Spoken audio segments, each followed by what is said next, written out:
আপনার আমার কাজ কি হওয়া উচিত? দাওয়াত হওয়া উচিত। আজকে থেকে নিয়াত করি দাওয়াত দেব, এটা জরুরি। এই দাওয়াতের মাধ্যমে গোটা দুনিয়ার মধ্যে দিন ছড়িয়ে পড়ছে। এই পাক ভারত উপমহাদেশে একজন মুসলমানও ছিল না, একজনও না।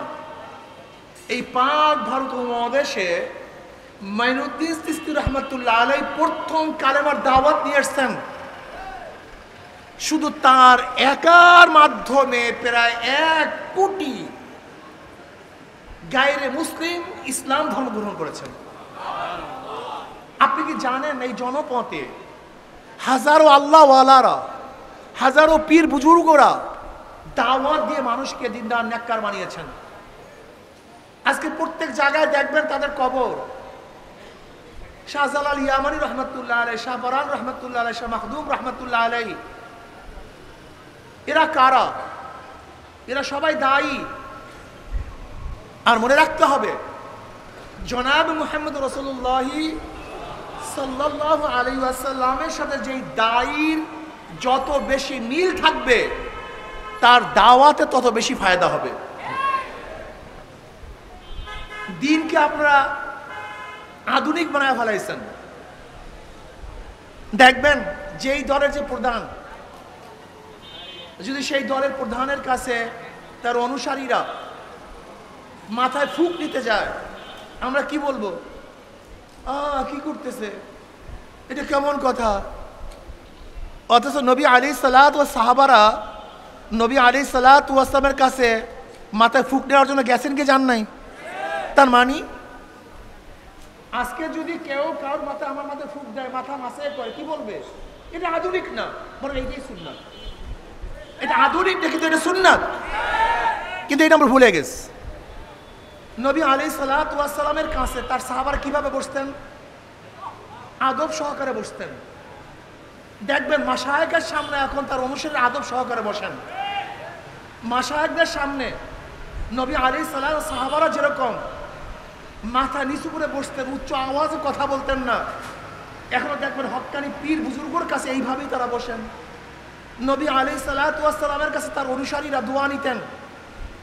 এখনো দেখা যায় যারা মাশায়েখ হক্কানি আল্লাহওয়ালা, তাদের কাছেও তার মুরব্বীদের কাছে দোয়া নেন। ফামাসা রাসাহু ফাতাআলাহু, নবী আলাইহিস সালাতু ওয়াস সালাম মাথার মধ্যে স্পর্শ করতেন, দোয়া করতেন। কিন্তু এগুলি আমাদের মধ্যে নাই। এগুলি কি মনে করি যে আধুনিকতার খেলাফ।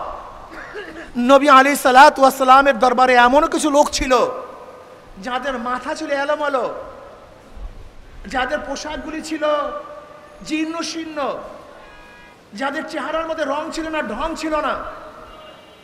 এমনকি নবী আলাইহিস সালাতু ওয়াস খাস লোকগুলি এমন ছিল, বড় লোকের দরজার কাছে গেলে বড় লোকের দরজা খুলতো না। ভদ্র পরিবারে যদি বিবাহের জন্য প্রস্তাব দেওয়া হতো, তাহলে ভদ্র পরিবারের লোকগুলি তাদের কাছে তাদের মেয়ে বিবাহ দিত না। এরকম জীর্ণ শীর্ণ লোক ছিল নবী আলাইহিস সালাতু ওয়াস দরবারে। কিন্তু এখন যদি কোনো জীর্ণ শীর্ণ লোক, যাদের চুল এলোমেলো, পরিপাটি না, জামা কাপড় সেরকম স্বচ্ছ না, সুন্দর না, আমরা তাকে দূরে ঠেলে দেই। কিন্তু জনাব মুহাম্মদ রাসূলুল্লাহ সাল্লাল্লাহু আলাইহি ওয়াসাল্লামের কাছে এই লোকগুলি সবচেয়ে দামি ছিল। যেই মাজলিসের মধ্যে, যে জামাতের মধ্যে এরকম কিছু লোক থাকবে না, তাহলে কি মনে করতে হবে? নবী আলাইহিস সালাতু ওয়াস সালামের পুরা সাহাবার জামাতের সাথে তাদের পূর্ণাঙ্গ মিল নেই। নবী আলাইহিস সালাতু ওয়াস সাহাবাদের মধ্যে এরকম কিছু লোক ছিল যারা ভয়ে, তাদের অবস্থা কি ছিল? বুখারীর মধ্যে রওয়ায়াত আসছে, নবী আলাইহিস সালাতু ওয়াস সালাম বয়ান করতে দাঁড়াইলেন, খুতবা দিতে দাঁড়াইলেন। তিনি কবরের বয়ান শুরু করলেন। দাজ্জাল মুসলিমুনা দাজ্জাতান, মুসলমানদের মধ্যে হায়বা শুরু হয়ে গেছে। বুখারীর রওয়ায়াত, কান্নাকাটি শুরু হয়ে গেছে। নাসাইর মধ্যে বিতাফসিল আসছে। রাবি বলেন, আসমা বিনত আবু বকর রাদিয়াল্লাহু আনহুমা বলেন যে নবী আলাইহিস সালাত বয়ানের কারণে শ্রোতাদের মধ্যে এমন চিল্লাচিল্লি কান্নাকাটির রো শুরু হয়ে গেছে যে নবী কি বয়ান করতেছিলেন আমি শুনতে পাইতেছিলাম না।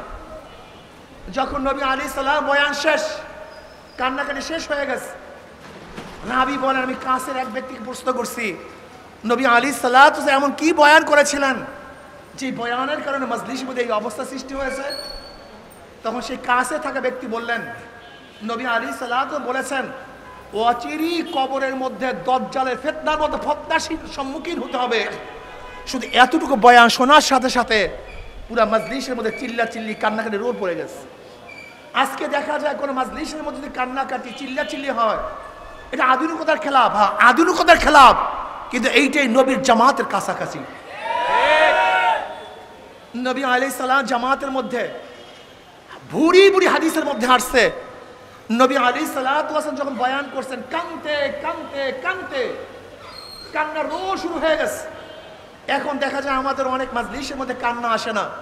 যদি কান্নাকাটি থাকে এটা আধুনিকতা মনে করি না। হ্যাঁ, এটা আধুনিকতা না, কিন্তু এটা নবীর কাছের সেই মজলিসের সমসাময়িক, এরকম মনে করতে পারেন। আমি কি বলতে চাই, মনে রাখতে হবে জনাব মুহাম্মদ রাসূলুল্লাহ সাল্লাল্লাহু আলাইহি ওয়াসাল্লাম জামাতের সাথে যত বেশি আপনার মিল থাকবে, মনে করতে হবে তত বেশি হক অবস্থা আছেন। আর নবী আলাইহিস সালাতু জামাতের সাথে যত বেশি দূরত্ব মিল থাকবে না, মনে করতে হবে দ্বীনের থেকে আপনি তত দূরে অবস্থান করতেছেন।